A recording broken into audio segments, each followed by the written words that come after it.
दोस्त, यह तब की बात है जब 2005 में इंडिया के एक लीजेंड स्विट्जरलैंड गए थे अपने एक टूर के लिए। 26 मई 2005 को वह स्विट्जरलैंड में लैंड हुए थे। स्विट्जरलैंड से लौटने के बाद उनकी याद में, उनके सम्मान में स्विट्जरलैंड गवर्नमेंट ने 26 मई को साइंस डे डिक्लेयर कर दिया था।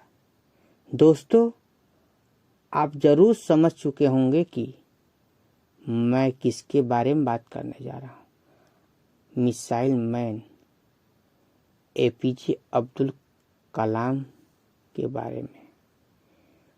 उनकी लाइफ की कुछ जर्नी और ऐसे ही कुछ इंटरेस्टिंग किस्से आज मैं आपके साथ शेयर करूंगा। एपीजे अब्दुल कलाम का जन्म तमिलनाडु के रामेश्वर शहर के एक छोटे से गांव धनुषकोडी में एक बहुत ही गरीब परिवार में हुआ था, जहां उनके पिता एक छोटी सी नाव चलाया करते थे, जिससे उनके फैमिली को मुश्किल से 2 वक्त की रोटी नसीब होती थी। उनके घर में कोई भी पढ़ा लिखा नहीं था, लेकिन उन्हें बचपन से ही कुछ पढ़ाई लिखाई का बहुत शौक था। गरीब होने के बावजूद उनकी फैमिली उन्हें पढ़ाई के लिए पूरी तरह से सपोर्ट करते थे। लेकिन एपीजे अब्दुल कलाम जी हर सुबह स्कूल जाने से पहले न्यूज़पेपर बेचा करते थे, ताकि उनकी फैमिली पर उनके पढ़ाई का ज़्यादा प्रेशर ना आए। स्कूल में उनके मार्क्स उतने अच्छे नहीं आते थे, लेकिन वह हार्ड वर्किंग स्टूडेंट में से एक थे। उनका हमेशा सिर्फ एक फोकस रहता था कि हर दिन कुछ नया सीखा जाए, और इसीलिए वह घंटों घंटों तक पढ़ाई किया करते थे। बचपन से ही वह इंडियन आर्म फोर्स की पायलट बनना चाहते थे। इसलिए उन्होंने अपनी स्कूलिंग खत्म होने के बाद मद्रास इंस्टीट्यूट ऑफ टेक्नोलॉजी के तहत एरोस्पेस इंजीनियरिंग में एडमिशन लिया।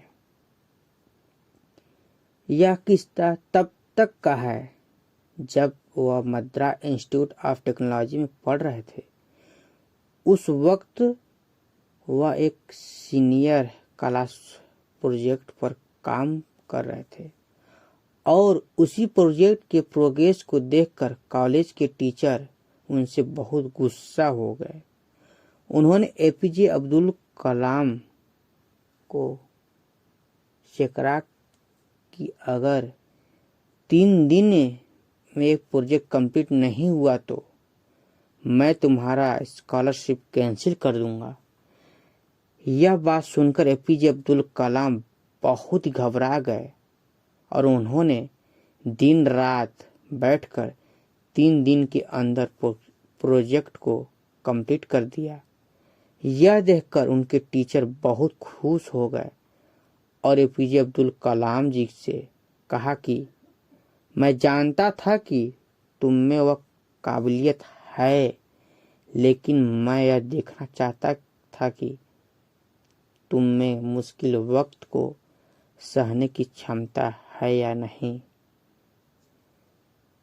कॉलेज खत्म होने के बाद जब एपीजे अब्दुल कलाम जी ने इंडियन आर्म फोर्स में फाइटर पायलट की पोस्ट के लिए अप्लाई किए तो उस वक्त सिर्फ 8 सीट खाली थी, और बदकिस्मती से उनका 9वां नंबर आया और वह आर्म फोर्स के लिए सेलेक्ट नहीं हो पाए। उसके बाद से उन्होंने डीआरडीओ ज्वाइन की, लेकिन वह डीआरडीओ में अपनी जॉब से खुश नहीं थे क्योंकि उन्हें वहाँ कुछ नया सीखने को नहीं मिलता था। तभी उनकी मुलाकात हमारे इसरो के फाउंडर विक्रम साराभाई से हुई। उनको एपीजे अब्दुल कलाम जी से मेहनत और हर वक्त कुछ नया सीखने की चाह बहुत पसंद आई और उसके बाद उनका डीआरडीओ से इसरो में ट्रांसफ़र हुआ। इसरो में एपीजे अब्दुल कलाम इंडिया के सबसे पहले सक्सेसफुल सैटेलाइट लॉन्च रोहिणी के प्रोजेक्ट डायरेक्टर थे। उसके बाद उन्होंने कई प्रोजेक्ट इनिशिएट किए।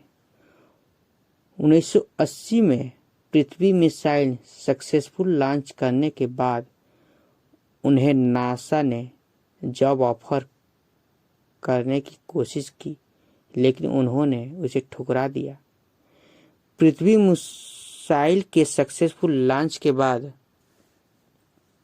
इंडियन कैबिनेट के तहत रिसर्च के लिए 3.88 बिलियन के फंड अलाउड कर दिए गए, जिसके बाद एपीजे अब्दुल कलाम ने उनके टीम के साथ मिलकर अग्नि, त्रिशूल, आकाश नाग जैसे कई मिसाइल बड़े बड़े मिसाइल लॉन्च किए।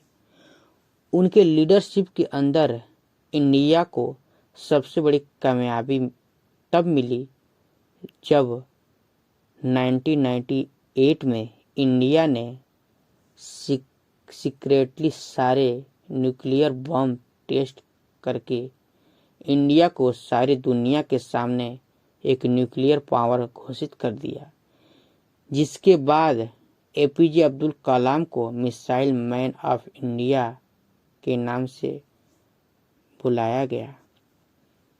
2002 में एपीजे इंडिया के 11वें प्रेसिडेंट बने।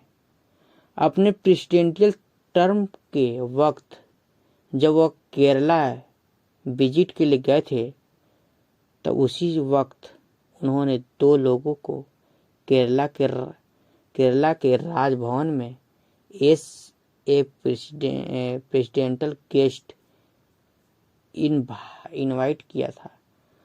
वह 2 लोग कोई बड़े सेलिब्रिटी नहीं थे, बल्कि एक चपरासी और एक छोटे से होटल का मालिक था। ऐसा ही एक किस्सा 2005 का है, जब उनकी फैमिली राष्ट्रपति भवन में रहने आई थी। लगभग 10 दिन तक उनके फैमिली के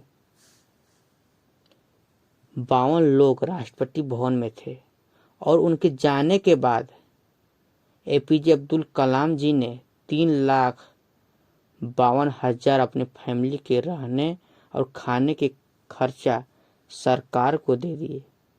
जब एक रिपोर्टर ने उनसे पूछा कि आपने सरकार को पैसा क्यों दिए, उन्होंने जवाब देते हुए कहा था, सरकार मेरे रहने और खाने के पैसे देते हैं, ना कि मेरी फैमिली की।